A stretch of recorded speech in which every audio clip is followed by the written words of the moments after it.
welcome back to Bookish Brigade. Yes. Today is going to be our third podcast now, which is interesting because I feel like after we finish a podcast, all I'm excited for is the next podcast. But because we only do it once a week, we're planning like months ahead. Yeah, right?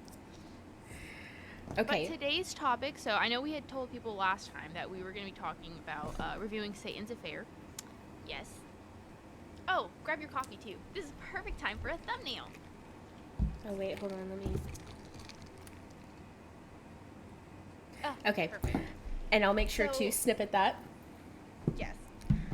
So we're going to actually talk about coffee because one of the staples that Bailey and I wanted to have on this podcast is every time we're talking about whether it's books or a TV show, is having our coffee with us, but that's just been a variable that we can't always control with freaking technical problems with the laptop. We're still getting in our groove. And I chug my coffee like it's the last drink I'm ever gonna have. Hey, I mean, and it's coffee too, so like as it sits, you know, it's not as good. So. Yeah. So do you want to start with? Yes, okay, I will. So we're actually going to go into, we both love coffee so much, and so we're going to talk about our coffee orders as of right now. So for me, I started liking coffee probably, I would say like, I liked it in high school, but it was mostly in college.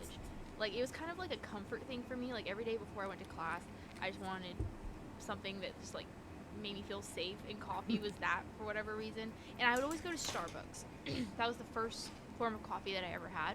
I would always get the caramel macchiato. As a kid, I would always get the frappuccinos, but that doesn't really count as coffee. That's just like that's basically a milkshake. But yeah, so I started off with the caramel macchiato, and I really, really liked it. But as time went on, I don't know what it was. Starbucks just was not doing it. It was too inconsistent. I would always get it with oat milk and extra caramel drizzle, but sometimes always the oat milk. Always the oat milk, yes. Oh. If you don't get it with oat milk, honestly, it takes away that, like, well, other than the consequences of later, it takes away the, like, creaminess of it, and so, like, the macchiato itself just gets very watered down. Yeah. At the time, too, like, between college and I was working at, Buffalo Wild Wings, and it's a sports bar, so we were open till like 1 to 2 a.m. So your girl needed her caffeine every single day.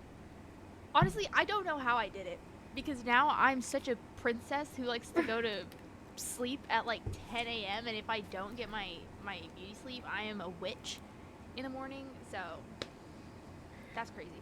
But yeah, so now I do not like Starbucks. I can't even drink the caramel macchiato. I don't know what happened. I just feel like the quality of their coffee isn't very good, and you pay like an arm and a leg for shit coffee.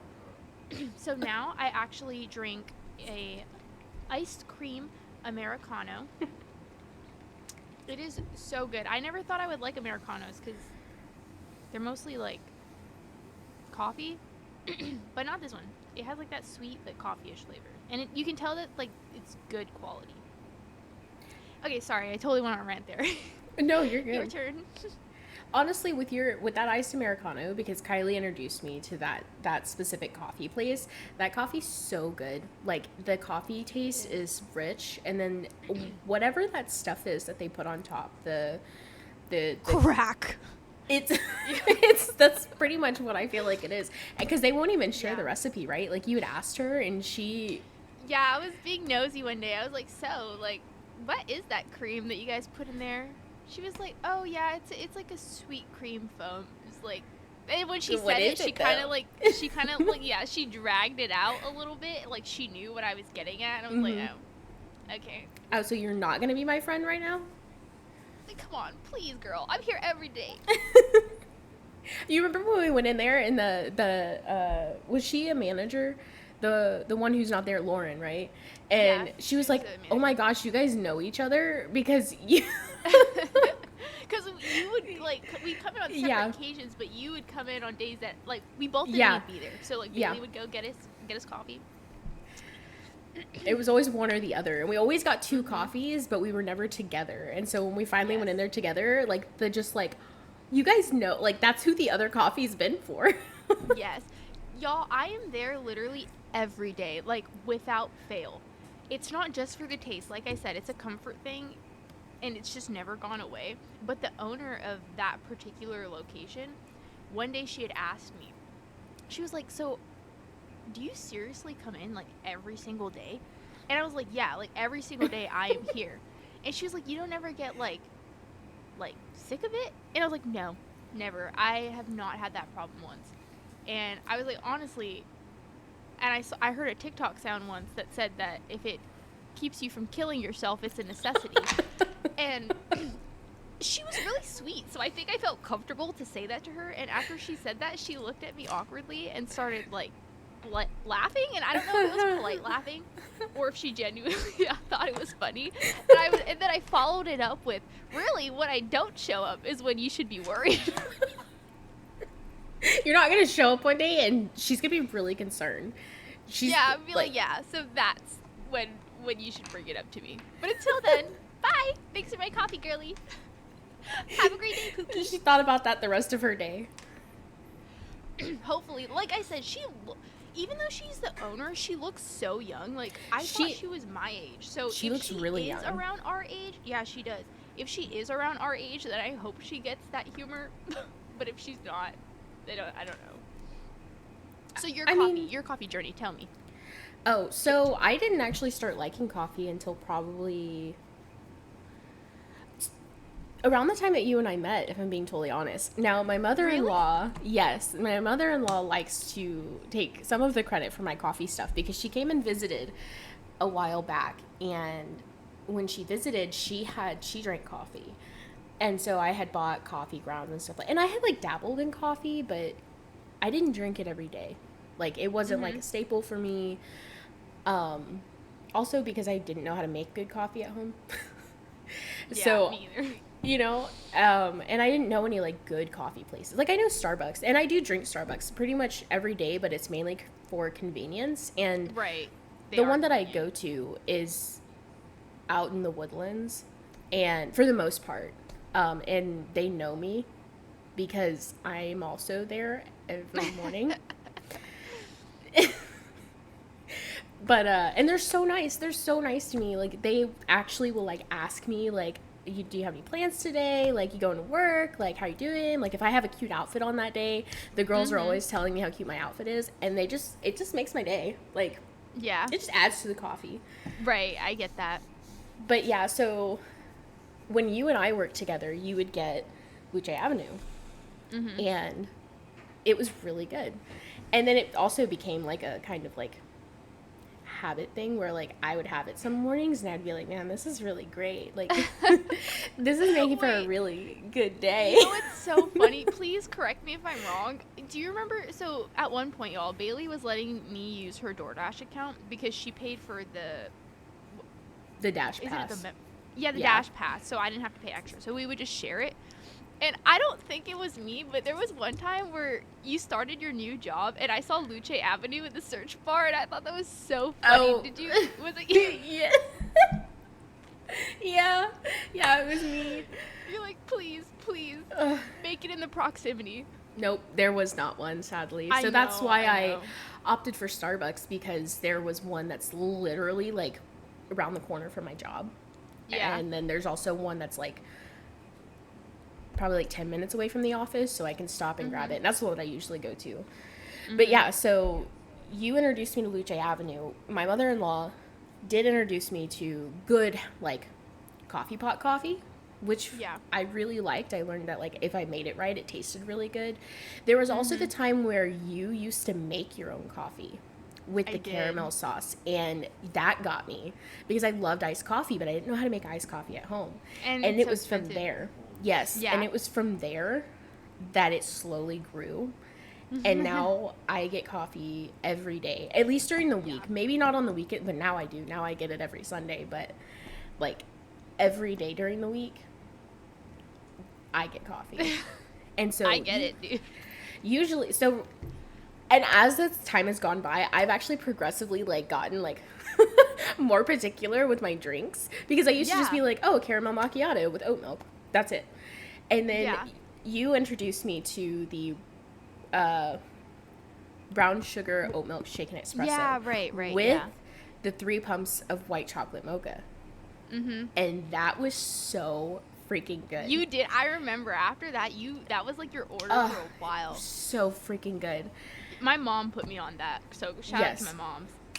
Oh my gosh, it was so good. But now, recently, my drink has been just regular iced coffee from Starbucks with, this is going to sound like a lot, 5 pumps of vanilla, 5 pumps of hazelnut. If I get this one, which is not, it's the one bigger than a venti. It's the Trenta. Trenta, Yeah. yeah. So I get this. So it's 5 pumps of vanilla, 5 pumps of hazelnut, and then I do the chocolate cream cold foam. Okay. Which is it's so good. I love the chocolate cream cold foam, and then line the cup with caramel and oat milk. So it comes out like yeah. No, it's long. Like, this is the longest Starbucks order I have ever had. Like, and I always order it on the app because if I were to go, anytime I go to the drive-thru, I won't do that. So I have a question for you. How much does that come out to? Well, so I use my rewards. So this one was free. Now, what if you don't use your reward? If I don't use my rewards, I don't ever get the Trenta. The only time I get the biggest one is when I have my rewards. So I'll always get the venti, and it usually comes out to like $6, maybe $6.25. Oh, even with all the add-ons? Because interesting. You get a certain amount of the like flavor pumps for free. Interesting. Okay. That's good. Like when I know when I went to Starbucks, anytime I ever added anything, it was always an upcharge. So it could just depend on the one that you go to, but always extra caramel drizzle, like basically $1. Whipped cream, basically $1. It's like. So I'm glad for you. And that's why I saved the big one with all of the stuff for when I have my 100 stars. Because if I don't have my 100 stars, I'll get, either I will get this, but it'll be the venti. I'll get like 3 pumps of vanilla, 3 pumps of hazelnut, and then maybe I'll add the cold foam. I won't do like the line the cup or anything like that. But I do always add oat milk. Always. Yeah. It just adds that extra little, like we were talking about, like creaminess to it. Yeah. I feel like when you, like with Starbucks, when you don't add, like when you leave it as it is with regular milk, for some reason it tastes more watery to me than it does like creamy. Oh, and light ice. Anytime I get a Trenta, I do light ice because it'll water it down because it's so big. Yeah, because a lot. Actually, I lied. It's less than $5. It's less than $6. It's $5.79. Really? I guess because you're taking something that's simple and then you're kind of making your own concoction, you know? Because the coffee itself is, for a venti, it's like $4.75. So for all the extras, and I'm only paying for the caramel drizzle. Everything else is free. Oh, you can't see that. Score. It's my phone. But see how there's only one? That's just for the caramel drizzle. Which is crazy. The system. You done beat it. Yeah, I did. So what's crazy is you and I will literally talk about like how we crave, like sometimes we'll crave coffee as a dessert, right? But it's coffee, so you obviously shouldn't be drinking that at like 10 o'clock at night, 9 o'clock at night. But I'll crave it, and I have made the mistake of just so y'all know, the place that I go to, it only comes in one size, which is, it's a perfect size. It's like perfectly fine, but sometimes I want more. And I think there was one time where I asked Zach, my boyfriend, he was going to the store, and I was like, oh, he can pick me up another one while I'm at work. And he did, and I drank it, and it was really good, but I was off the walls. I did not realize how much of a difference that was going, like how much that would affect me. Like my head was starting to hurt. I had a really bad headache. I felt very jittery. That's a lot of caffeine. It was a lot, I guess it was, and I started getting like delirious to where like I just wanted to take a nap, like that one TikTok sound that's like, I'm alive, I'm dead, I'm watching TV, I'm looking at you, fuck you. That's how I felt. Like, I felt like I felt like all over the place, dude, and I would never do that again. Like, I feel like it felt like I was almost high. Caffeine Don't high recommend. is real. It's so real. Yeah, dude. That's why I'm like, after I have this every single day and I don't feel bad about it, but I will not let myself have more than that. The only time My body can't handle it. That's all it is. I'm not judging. I physically cannot handle it.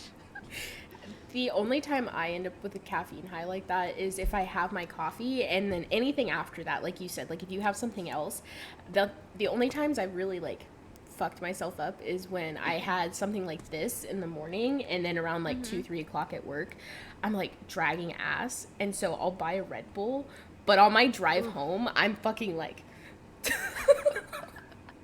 You're like swerving on the road. yeah. Fucking playing NASCAR. Mm-hmm. So You're like waving at all the car. Oops, waving at all the cars. bye. Hey. Hey, slow. Oh. With my Red Bull or my coffee. Cheers. You're like passing the same car and you're like flipping them off one round and then like they gotta pass you again and then you're just like pretend dead. And the passenger my hand on the fucking steering wheel. Yeah. Every time you guys surpass each other, you're doing something different. Do my makeup. Right. I'm not that bad of a driver. It's okay. Only when I see dogs. No, I truly feel like you're not. I genuinely mean that, but it could be the lack of care I have for my life. If we die, we die. But at the end of the day, it's really not funny because it's serious. But you know what's not serious? Satan's Fair. Oh, yes, Satan's Affair by Miss H.D. Carlton herself. Oh, man. So, I'll begin with this. This is the first book in I'm going to just call it the Haunting Adeline series because Yeah. there are a total of, so far, as of today, 4 books in the series. This one is the first one that you should read before, in timeline order. It's not a super make or break, though. Like, if you don't read it, it's not really, like, gonna affect anything. But it gives you some backstory into one of the side characters in the next 2 books. So, it's basically just like a read this normal first, FPS, Haunting, different, but, Hunting, each, and then there's Where's different, Molly? Mm-hmm. Like characters and shit, I guess, that you can pick and choose as, and each one has like So, how would you like to start off? So first we'll tell you that there are going to be spoilers for Satan's Affair. We will try to keep spoilers from the other books out of here, but we'll try to be mindful. But there may be spoilers for these, which I think we'll be pretty fine. We're just I gonna think cover we'll be this one. okay. Yeah, I will, hopefully. If I say something, I'll cut it out. It's fine. Or we can maybe put like a warning on the screen, like incoming spoiler Yeah. about to happen. I don't think that we will though. No, we'll be okay. So Satan's Affair, it had been a while since I struggled to finish a book. Mm-hmm. I started this, and it's not bad by any means. Like, I'm not. I don't really like the plot. So this book covers the side character named Sybil, or Sibby. And Sibby grew up in a cult, and she has schizophrenia. I think she has some other things too. And she lives in it's a haunted, it's like a Halloween fair, right? Yeah. And at a haunted house. And it travels to like different places. Yeah. Right? She doesn't actually, something I learned in the book that I didn't know beforehand was that she doesn't actually work for No. Satan's Affair. She lives No. in the walls, She's just there. Yeah. like, with her henchmen who are imaginary. Mm-hmm.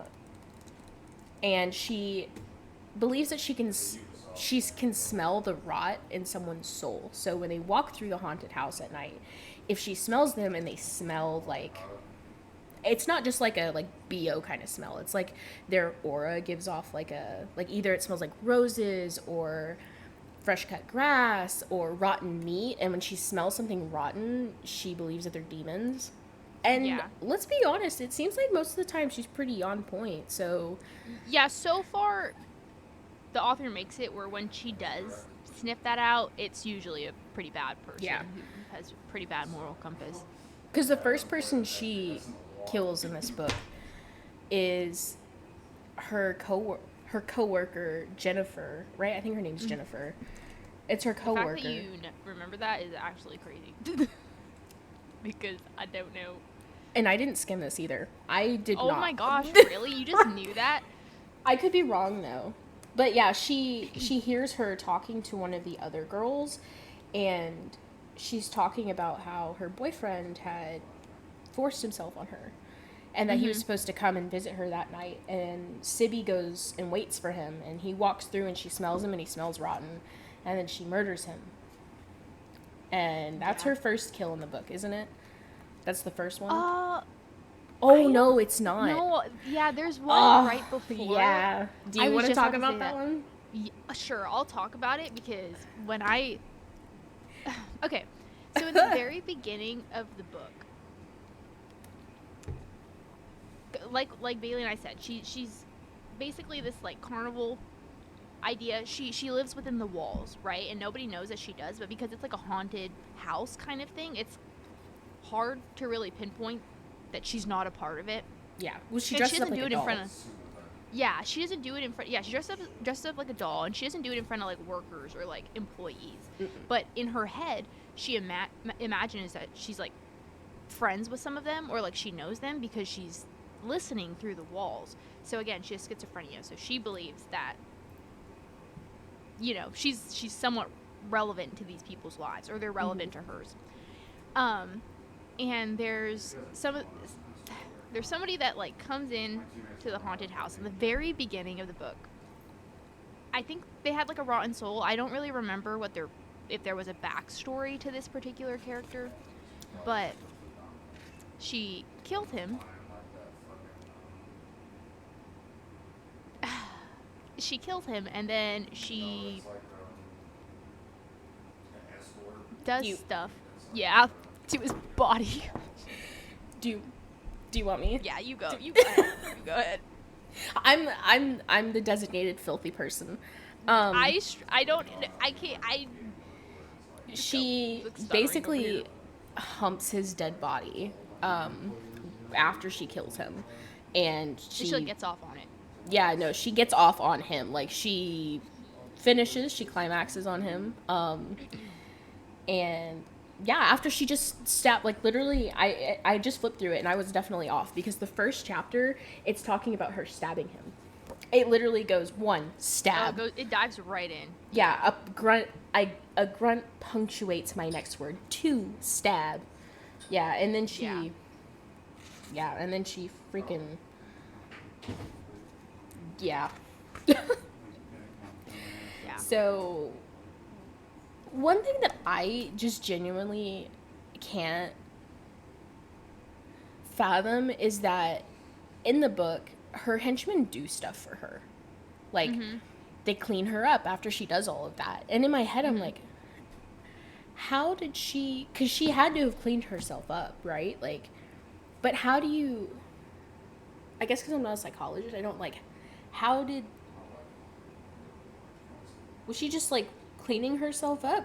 And in her head, there was this whole entire thing of these guys just, like, doing it for her?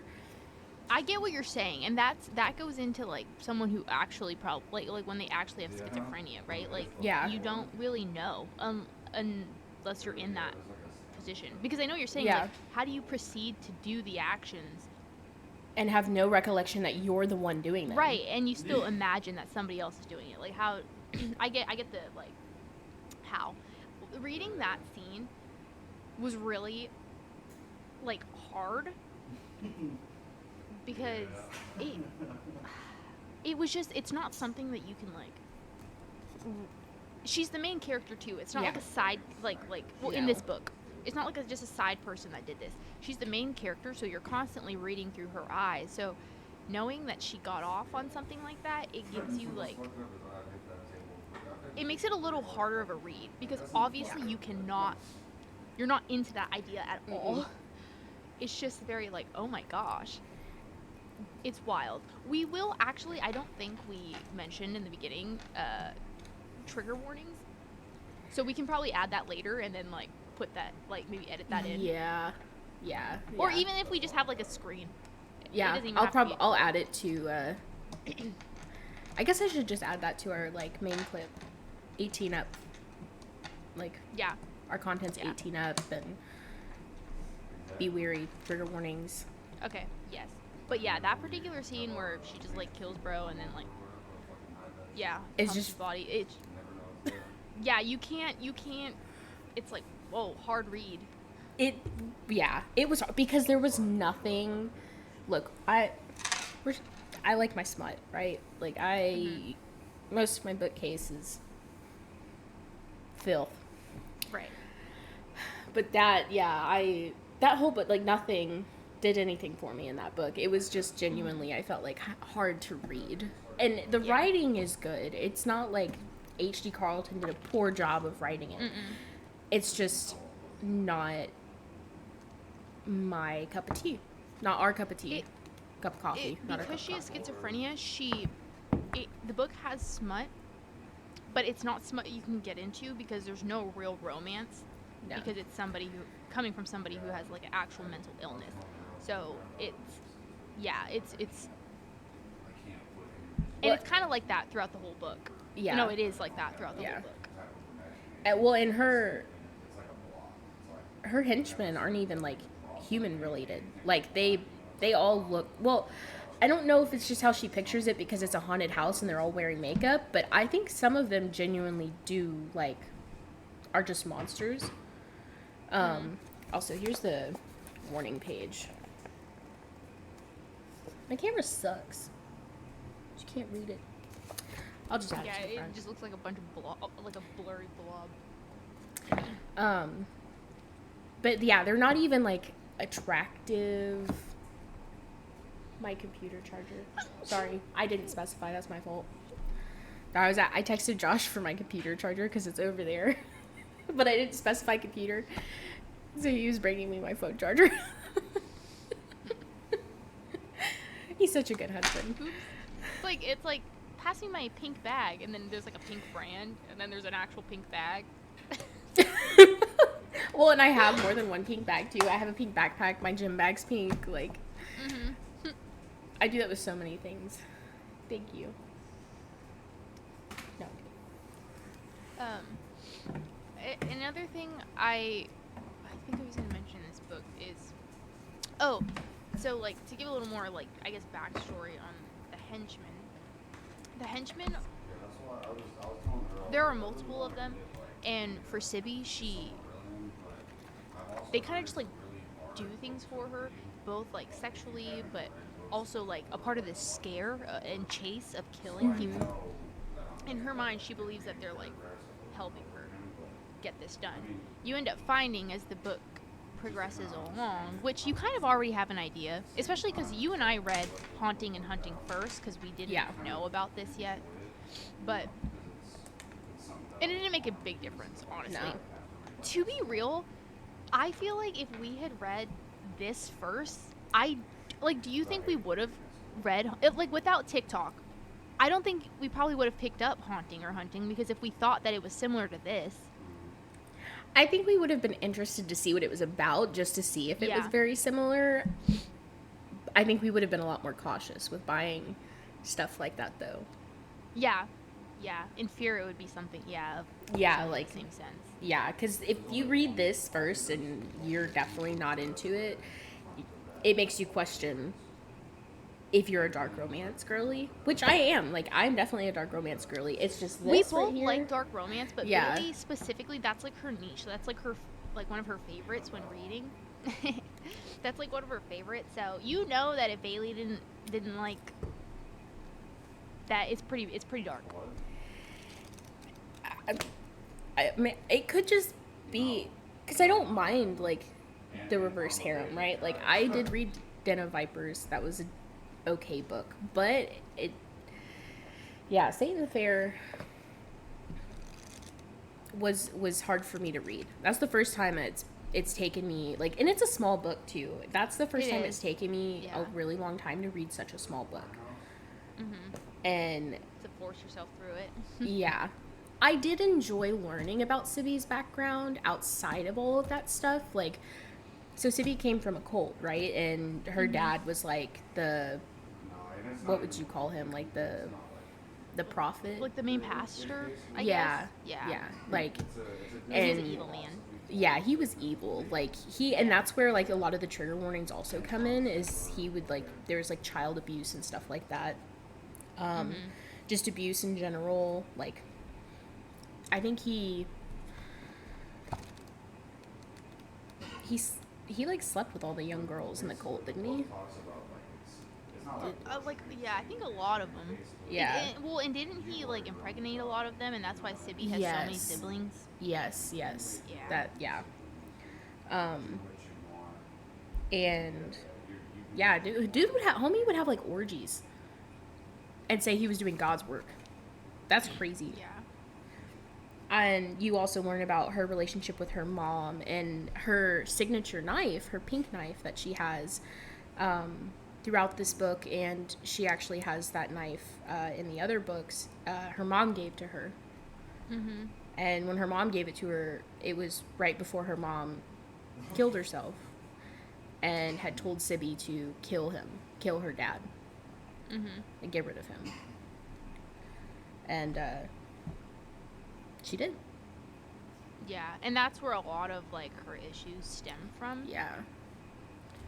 So there's even like a scene at some point in the book where, well, there's actually multiple scenes like this, but there's a particular scene where her and her henchmen are doing. I don't even want to. I always like think that I could like open the discussion to it, and then as soon as I get to the part where I need to explain what it is, they were having sex. Continue. Yeah, my body like choked. It's okay. We're good. Yeah. So well, you basically end up finding out a little bit of a like spoiler warning at this particular part, but her henchmen are completely made up, which we kind of had an idea of that because we read Haunting and Hunting. Yes. But she truly like doesn't know that they're made up, and she made these characters up because in the fair or the haunted house there are like fake statues, Mannequins. and so these like fake monsters that are placed throughout the house, she thinks that they are real, and like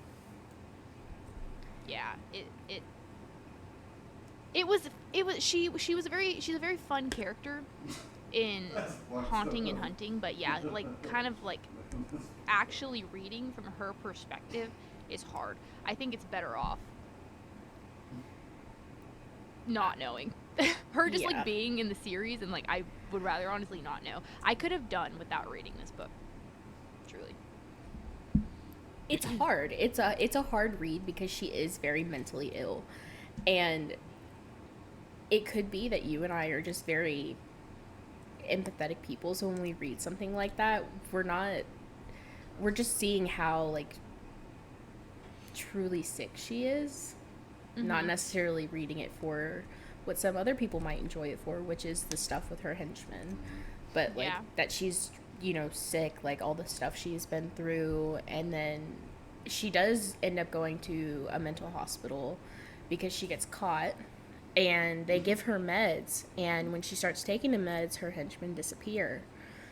And you can kind of tell that like she knows. She starts to question, like at first she's like, why would they leave me, like they'd come back. She's for like me. Angry with them. She's angry with them because she thinks they've just abandoned her. And the psychiatrist is trying to help her. Like the psychiatrist in the book seems nice, but she stops taking her meds without telling them, and they immediately, like one of them I think immediately comes back and tells her to kill the psychiatrist. Like she's got a lot going on in her head. Yeah.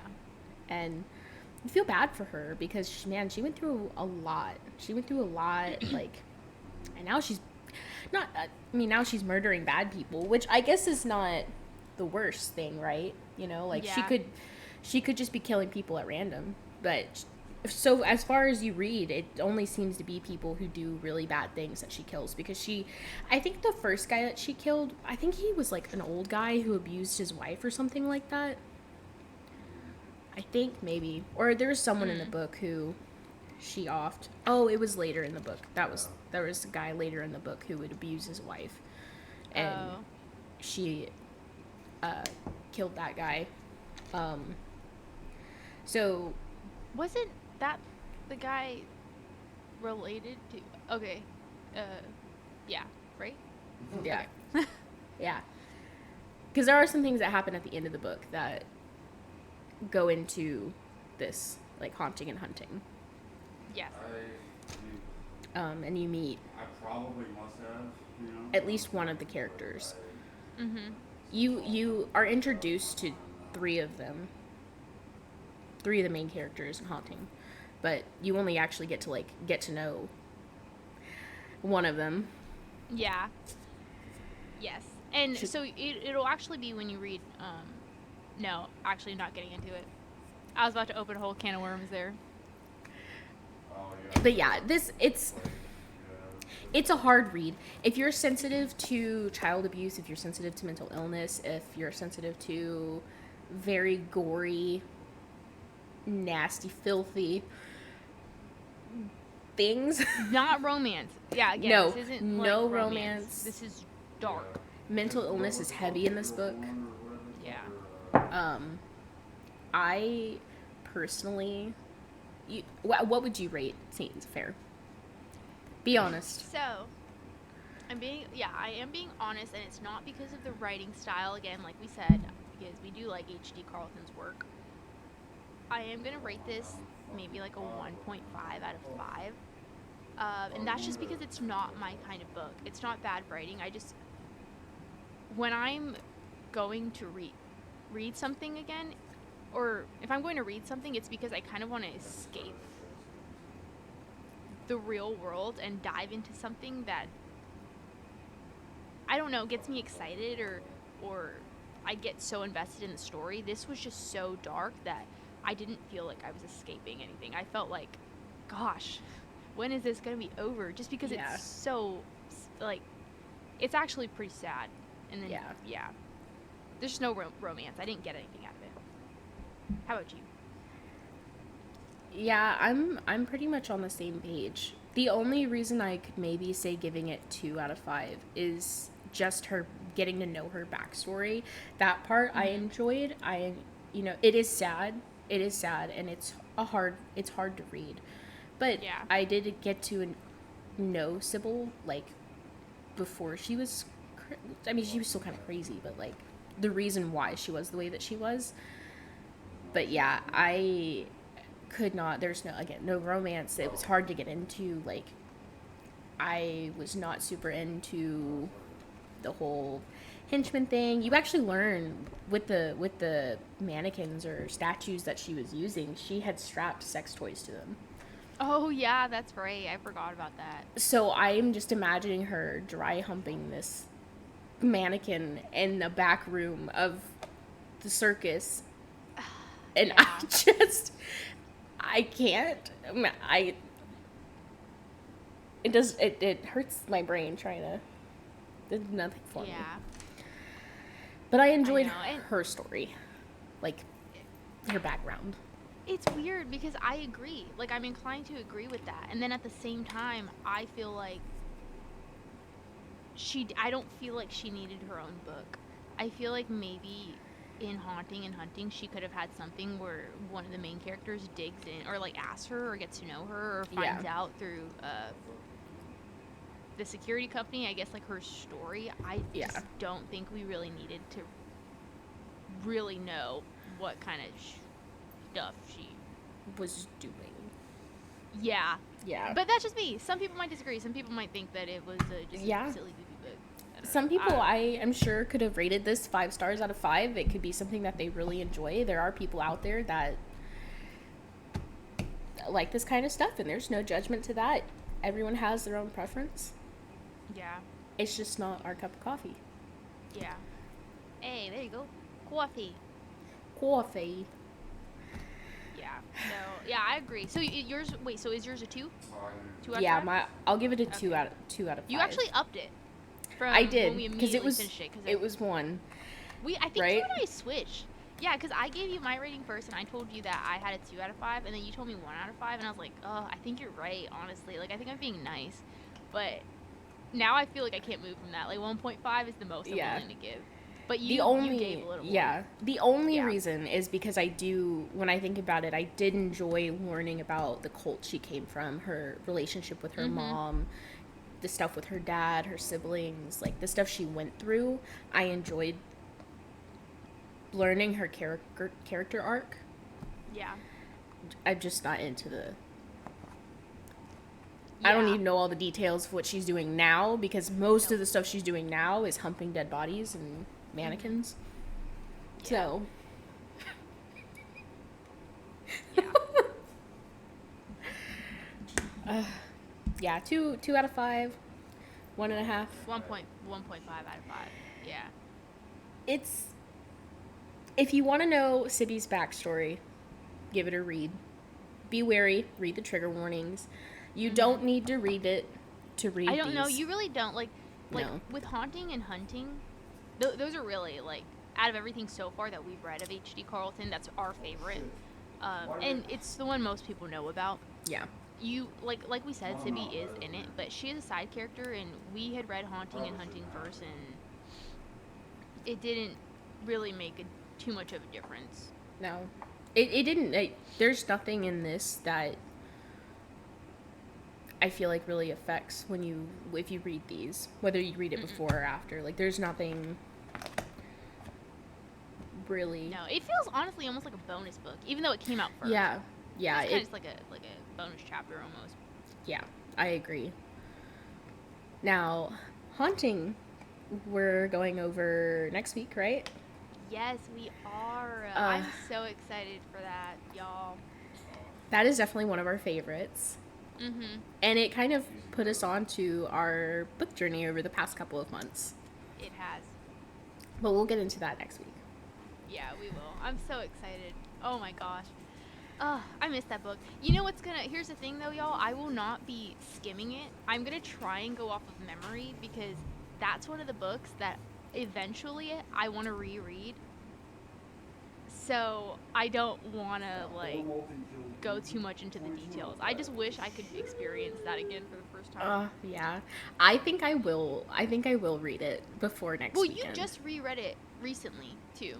I started to, and then I think I only got a few chapters in, and I was like, man, I don't think I'm ready to reread this yet. And not because I didn't enjoy it, but because I could remember details that, like... It hasn't been that long, yeah. No. Since we read it.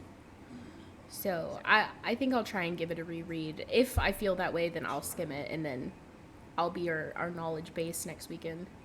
Mm-hmm. Okay. Well, thanks for tuning in and talking coffee with us and books, like usual. And yeah, like we said, next week we'll be talking about... I'm still going to pull the book out just because I liked it. The cover, very pretty book. So we'll be talking about Haunting. I'm actually super excited about this. I think you guys are going to enjoy us talking about this book, because we got a lot of love for this one. That's probably going to be a pretty, like... We're almost going to have to try and talk less, because there's so much to talk about. So much. Yeah, we're going to have to try and, like, nitpick. But thank you guys, like Kylie said, for tuning in and listening to us talk about Coffee and Satan's Affair by H.D. Carlton. Coffee. And we'll see y'all next week.